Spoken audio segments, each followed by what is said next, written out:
I didn't really check.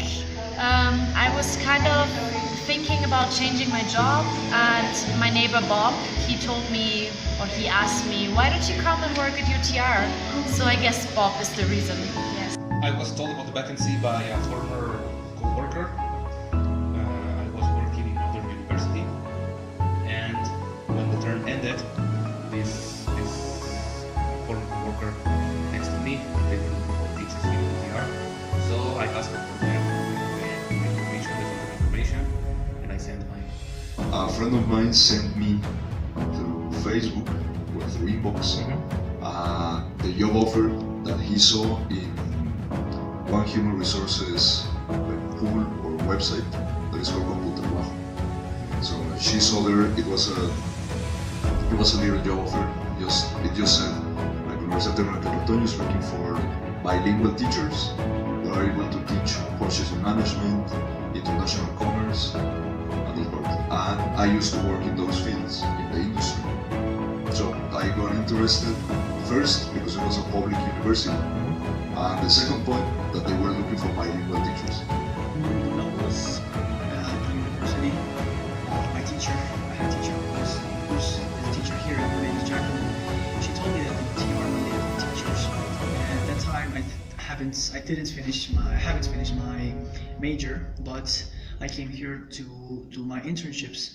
And after I graduated, once again, Jacqueline sent me a WhatsApp telling me that they need a teacher, so I came back here. Well, the project started since 6 years ago, and then I was hired, this case, from UTR, Universidad of Technology, I was saying this, because that place was the first place where they hire all the people, the first professors. In this case, I am. I needed to hand in my resume, of course, and my master's degree certificate, and also some certificate for English.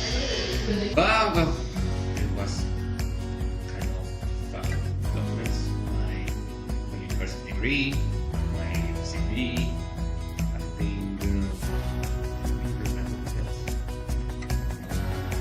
Maybe some address receipt or some kind of deal to my address. I don't remember, but the most important are my degree, my CV, my professional CV.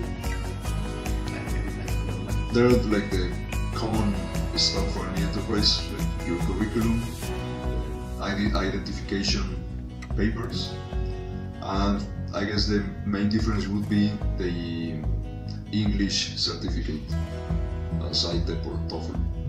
At that moment, I had a TOEFL certificate. Okay, I needed to, first of all, of course, the English certificate is one of the most important documents. Of course, that you know English, that you can speak it, that you can write it, and also documents. Of course, the bachelor's degree. My bachelor's degree is in teaching, in English teaching in Santa Cruz. And of course, the document that Michelle, my boss, specifically asked me for was my curriculum, my CV, and my certificate of English, basically. Well, first of all, I need the title of master's degree. First off, to have my master's degree title, or degree in this case. I actually wasn't interviewed. That's because of the experience I already had as a language coordinator, and because of my master's degree and my English level. So an interview wasn't necessary. Oh, that's very cool. I actually just sent an email, and that was all. I was interviewed by Michelle Valencia, the English language coordinator, the coordinator of the language department. My direct boss was the coordinator of mechatronics and information technology. And after that, Gabby Silvera was the second person who interviewed. I felt good. I was confident. I was more or less prepared for what I thought she was going to ask. And I was interested in the position once she started telling me that this was a bilingual university. To be honest, before the interview, I didn't know this was bilingual. I thought it was like regular English, but I didn't know that all the programs are made in order to be in English. So that was interesting. She explained the propedeutic term and what was going to be my work. And it was going to be the first time that I was in charge of a complete group, so I felt interested in the job. No, she trusted my experience because I mentioned that I was teaching in the previous term in a university. So for this case, it wasn't necessarily an administration. Although once I started, they observed my classes from the very beginning.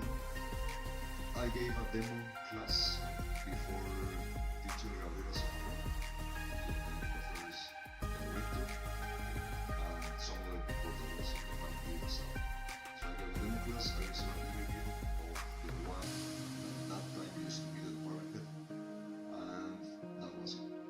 Yes, I was nervous because before I came here, I did my both like practicas, but also my internships here at Los Estadillas. I did them in an elementary school. It was a college actually, so I worked with kids. And sometimes it's easier and difficult. It's easier because sometimes they look at you like the top guy and they obey everything you say. They can be a little bit more difficult it can be more difficult to be disciplined. But honestly, when I came here, I was nervous principally because I was 19 years old, and of course a lot of students here were my same age, so of course I was a little bit nervous, especially because I thought the same thing. I didn't have a beard at that time, and I knew that students were going to say, is this really our teacher? So of course that was like the main factor that got me nervous. But of course I was also confident because I know my English is good, I know my abilities.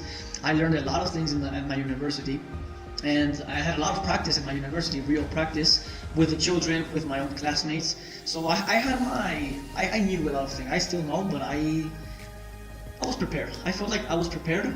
I was nervous because it was my first time real teaching with real groups, but I was prepared and I felt confident in my abilities. But in the interview, of course, I was a little nervous, but of course I acted confident. Every time she would ask me a question, I can teach you whatever English level you would like. So that was good. It wasn't bad. It was a good experience, the interview. Jacqueline asked me to do a demonstration class to see if I can actually teach in the university level. So I did a demonstration class of about 20 minutes where Jacqueline and the other teacher, Jose Manuel, I believe, they checked me, they evaluated me. After they evaluated me, they see if I'm good or not. Then Bob, he's not here anymore, he applied me the ITIP exam. After that was passed, if my demonstration class and my ITIP exam were passed, then Michelle would interview me. She interviewed me, and it was pretty short. It wasn't very difficult. I consider that the interview was successful, because I could answer all the questions according to the needs or according to the university needs nowadays. The best part, definitely the students. Like even if I have a bad day, I really they always cheer me up. If you continue studying, if you graduate here, all doors will be wide open for you because you will be bilingual and you will be engineers, and yeah, it will be very good for you. Learn from failure, never give up. Everything will be okay. Yeah. I think that if you have the chance to study a major, and you have a chance to go to this university, you need to take advantage of it. It's a very good opportunity. You can achieve a lot professionally and personally. So you are in a school with excellent teachers, with excellent programs, with excellent everything. So take advantage of that opportunity. Okay. Do not lose the opportunity. Be responsible, be hardworking, and everything you want to do, you will do it. Guys, this is a great university. This system is like no other here in Aguascalientes, and of course, honestly, for those people who like to just la pinta, honestly, watch out for that because many of those guys end up failing the subjects, and really try hard. The sacrifice is really worth it. But of course, a big advice: if you don't like your major, if you don't like what you're studying, you could just get out right now, because I know a couple of teachers here who don't like the teaching, who don't like their jobs, and they suffer every day. They complain about everything, and they don't like it. On the other hand, I like my job and I've had a great time. So really, if you enjoy what you're doing, continue. If you're not enjoying it, think about it. You're still very young, and you can always change.